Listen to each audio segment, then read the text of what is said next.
Hey, what's up? Trust me when I say jalapeno cheddar is everyone's favorite sourdough bread. Make sure to bake an extra loaf because the smell of this amazing bread going to wake up everyone in the house. Let's make it, shall we? In my cute new yellow bowl, I'm gonna add 7 gram salt followed by 250 gram water, 70 gram active starter which I fed last night and put it in the fridge, and last but not least 350 gram bread flour. Mix everything together until you add a shaggy dough like this. Now clean up your hand, cover it up and let it rest for 30 minutes. Bring a bowl of water close to you because it's time to give this bad boy a set of stretch and fold. The dough gains some strength, that's the magic of time. Pull up and stretch all the sides and fold it to the center. Now clean up the bowl with the scraper. I'm gonna get fancy and round the dough up inside the bowl. Like so, I create even more tension. Beautiful. It's not gonna stick to my hand anymore. This time, let it rest for 1 hour. Meanwhile, let's prepare the inclusion. I'm gonna use 2 kinds of cheddar, sharp and mild, yellow and white. Cut the cheeses into the cubes, not so big, not so small, something like this. No need to be so even, something like this. Better not to use a sliced cheese, but that was the only thing I had. Now that we're done with the cheeses, time to prepare the jalapeno. Today I only use pickled jalapeno, but the best would be a mix of pickled and normal jalapeno. Take as much extra juice as you can. The dough rested for 1 hour.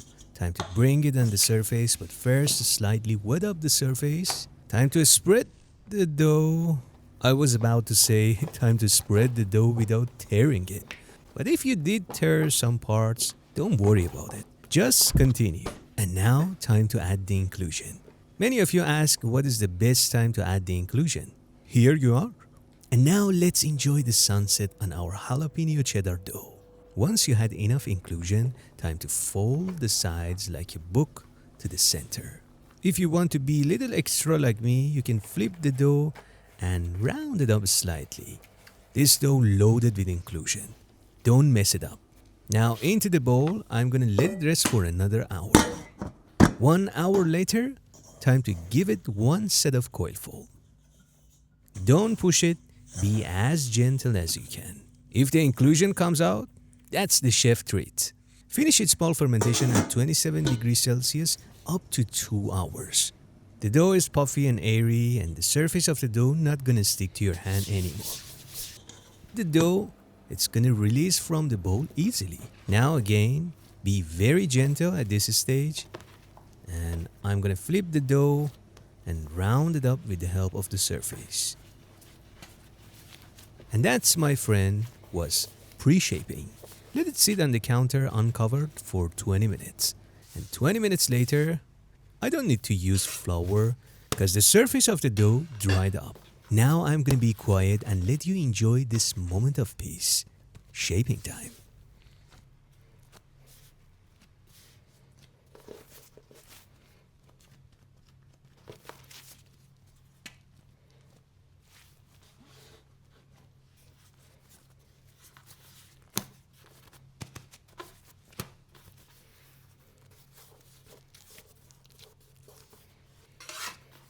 Into the Banneton.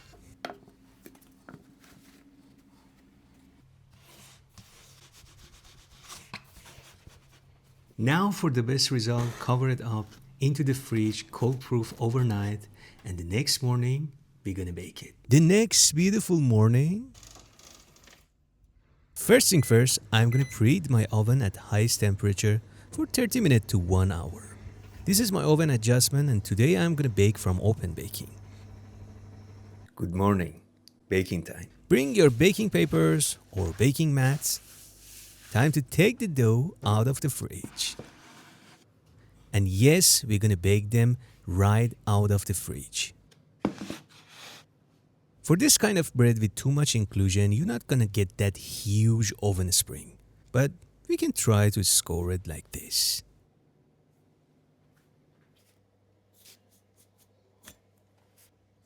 Now into the oven at 230 degrees Celsius Set the time for 20 minutes. Load the bread. Lots of steam, but not too much. Shut the door quickly. Bake for 20 minutes. Time to switch them. Gorgeous. Reduce the heat to 215 degrees Celsius and bake for another 20 to 25 minutes. And now let them cool down completely. All the house smells like caramelized cheese. Oh, can't wait to cut it.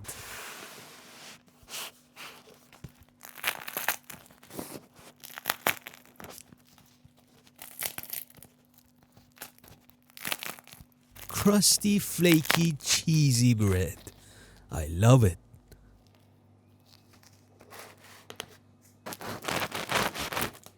Let's check out the crumb. I mean, look at that. Thanks to the cheese and pickled jalapeno, we have a creamy and soft crumb, while the crust is super crispy and light.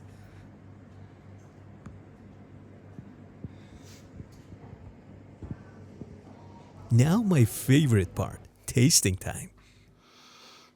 Smells amazing. Did you hear that?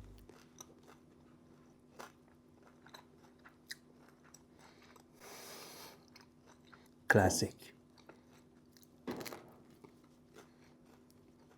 Crispy, cheesy, little spicy. This is one of my favorite sourdough bread. Alright, many of you asked for this, and here you are. You can let me know what you want me to bake next. And make sure to subscribe my channel so you don't miss my next video.